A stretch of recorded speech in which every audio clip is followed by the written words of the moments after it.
నమస్తే అండి. Welcome back to our channel. ఈరోజు వీడియోలో సొరకాయతో సొరకాయ గారెలు ఎలా చేసుకోవాలో చూపించబోతున్నాను. అందరూ సొరకాయతో సర్వపిండి చేసుకునే ఉంటారు. ఈసారి సొరకాయ ఉన్నప్పుడు ఇలా సొరకాయ గారెలు చేసి చూడండి, చాలా టేస్టీగా ఉంటాయి. ఇంకా లేట్ చేయకుండా ఈ ప్రాసెస్ అంతా నేను ఈ వీడియోలో చూపిస్తాను, స్కిప్ చేయకుండా చూడండి. అంతకంటే ముందు మన ఛానల్ ఎవరైనా ఫస్ట్ టైం చూస్తున్నట్టయితే సబ్స్క్రైబ్ చేసుకోండి. ఈ సొరకాయ గారెలు చేసుకోవడానికి మన ఫామ్ నుంచి ఒక సొరకాయనైతే హార్వెస్ట్ చేసుకున్నాను. హార్వెస్ట్ చేసిన వెంటనే మనం గారెలు చేసుకుంటున్నాము. ఇలా ఫ్రెష్గా ఉన్నప్పుడు లోపల వాటర్ కంటెంట్ ఎక్కువగా ఉంటుంది కాబట్టి మంచి టేస్టీగా వస్తాయి, అలాగే మంచిగా మెత్తగా వస్తాయండి.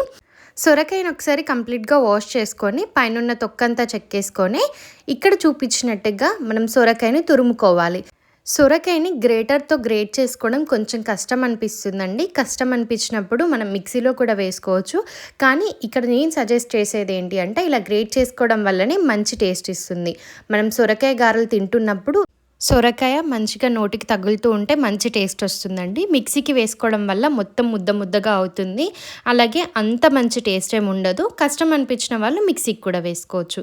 ఇలా గ్రేట్ చేసుకున్న సొరకాయని పక్కకు పెట్టేసుకొని ఇప్పుడు దీంట్లోకి మనం పచ్చిమిర్చి, కారానికి సరిపడా పచ్చిమిర్చిని కట్ చేసి వేసుకోండి. అలాగే కొంచెం గుప్పెడంతా కొత్తిమీర, అలాగే వెల్లుల్లి ఒక గుప్పెడు, అంటే ఒక కంప్లీట్ వెల్లుల్లిని మనం తీసుకొని తొక్క తీసి వేసుకుంటున్నాను. అలాగే ఒక 2 టీ స్పూన్ల జీలకర్ర కూడా వేసుకుందాము.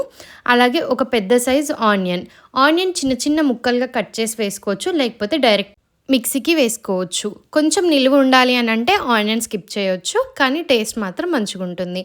అలాగే టేస్ట్కి సరిపడా ఉప్పు వేసి దీన్ని మొత్తం మంచిగా కొంచెం కచ్చా పచ్చాగా మిక్సీకి వేసుకోండి. ఎక్కువగా మెత్తగా అవసరం లేదు. మనం ముందు గ్రేట్ చేసి పెట్టుకున్న సొరకాయలోకి దీన్ని కూడా వేసేసుకొని ఒకసారి ఈ సొరకాయ అలాగే ఈ మనం మిక్సీ పట్టుకున్నదంతా మిక్స్ అయ్యేలాగా ఒకసారి మంచిగా మిక్స్ చేసుకోండి.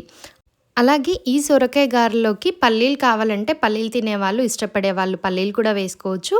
నేనైతే ఇక్కడ ఒక గుప్పెడన్ని నువ్వులు వేసుకుంటున్నానండి. లేకపోతే మనం శనగపప్పు నానబెట్టి దాన్ని కూడా వేసుకోవచ్చు. పప్పులు ఎక్కువగా ఇష్టపడే వాళ్ళు వేసుకోవచ్చు. నేనైతే ఇక్కడ ఏం పప్పులు వేయలేదండి, ఇష్టపడం కాబట్టి. సో మీకు కావాలంటే పల్లీలు, శనగపప్పుని కూడా నానబెట్టి వేసుకోవచ్చు. శనగపప్పు కొంచెం హార్డ్గా ఉంటుంది కాబట్టి వాటర్లో సోక్ చేసి వేసుకోండి. ఒక 1/2 అవర్ అలా నానబెట్టుకొని ఆ తర్వాత ఇందులోకి ఇక్కడ నేను చూపించినట్టుగా కొంచెం కొంచెంగా పిండి వేస్తూ కలుపుకోండి. మనం ఈ సొరకాయ గారెలు చేసుకోవడానికి బియ్యం పిండిని వాడుతున్నామండి. ఎక్కడ కూడా వాటర్ లేకుండా మనం ఇది మొత్తం మిక్స్ చేసుకోవాలి కాబట్టి కొంచెం కొంచెంగా ఇక్కడ చూపించినట్టుగా పిండి వేసుకుంటూ మిక్స్ చేసుకోండి. కన్సిస్టెన్సీ ఎలా ఉండాలి అని అంటే మనం పట్టుకున్నప్పుడు చిన్న బాల్ స్టిక్కీగా లేకుండా అలాగే గట్టిగా లేకుండా రావాలి. అలాగే మనం లాస్ట్కి పైనుంచి కొంచెం కొత్తిమీర అలాగే కరివేపాకు కూడా వేసుకుంటే మంచి ఫ్లేవర్ వస్తుందండి. దీంట్లోకి కరివేపాకు, కొత్తిమీర ఇవి 2 వచ్చేసి మోస్ట్ ఇంపార్టెంట్ అండి. సో ఇదంతా ఒకసారి మంచిగా మిక్స్ చేసుకున్నాక ఒక 2 మినిట్స్ పక్కకు పెట్టేసుకుందాం. ఆ తర్వాత ఈ ప్రాసెస్ స్టార్ట్ చేసుకుందామండి. ఈ గారెలు చేసుకోవడానికి మన దగ్గర ఇలాంటి ఒక పాలిథిన్ కవర్ ఉండాలి, లేకపోతే బటర్ పేపర్ అయినా పర్లేదండి, లేకపోతే యూజ్ చేసిన ఆయిల్ ప్యాకెట్ కవర్ అయినా పర్లేదు.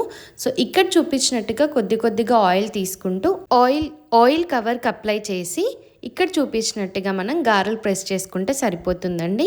మీకు ఎంత సైజ్ కావాలో అంత గారెలు చేసుకోవచ్చు. నేనైతే మీడియం సైజులో చేస్తున్నానండి. చిన్నగా కూడా చేసుకోవచ్చు, ఇంకా పెద్దగా కూడా చేసుకోవచ్చు. కానీ ఇలా మీడియం సైజ్ చేసుకోవడం వల్లే మంచిగా క్రిస్పీగా ఉంటాయి, అలాగే పర్ఫెక్ట్గా ఆయిల్లో ఫ్రై అయిపోతాయి.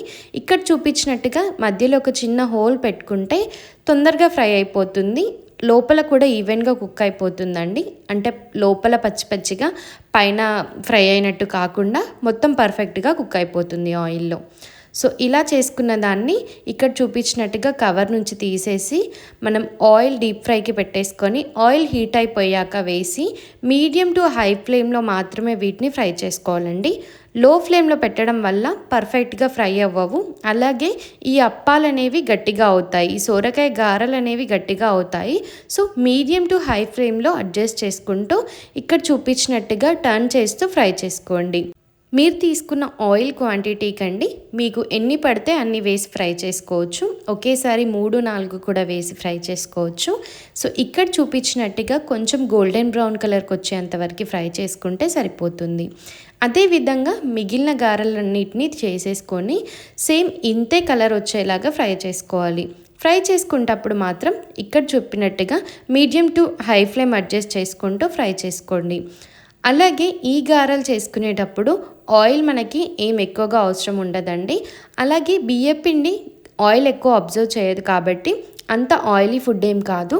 సొరకాయ కర్రీ ఇష్టపడరు కాబట్టి ఇలా చేసి పెడితే మంచి టేస్ట్ వస్తుంది. అలాగే ఒక స్నాక్ ఐటెం కూడా అయిపోతుందండి. సో ఇలానే మిగతా గారెలన్నింటినీ చేసి డీప్ ఫ్రై చేసుకుంటే అయిపోతుంది. కావాలంటే ఎక్స్ట్రాగా పప్పులు కూడా వేసుకోవచ్చు. ఇదండి ఈరోజు వీడియో. ఈరోజు నేను చేసిన సొరకాయ గారెలు అయితే చాలా టేస్టీగా ఉన్నాయి. సో మీరు కూడా మీ ఇంట్లో ట్రై చేసి ఎలా ఉన్నాయో కామెంట్లో మెన్షన్ చేయండి. అలాగే మన ఛానల్ని సబ్స్క్రైబ్ కూడా చేసుకొని మీ ఫ్రెండ్స్ అండ్ ఫ్యామిలీ మెంబర్స్తో ఈ రెసిపీ షేర్ చేయండి. Thank you for watching. Please subscribe to our channel.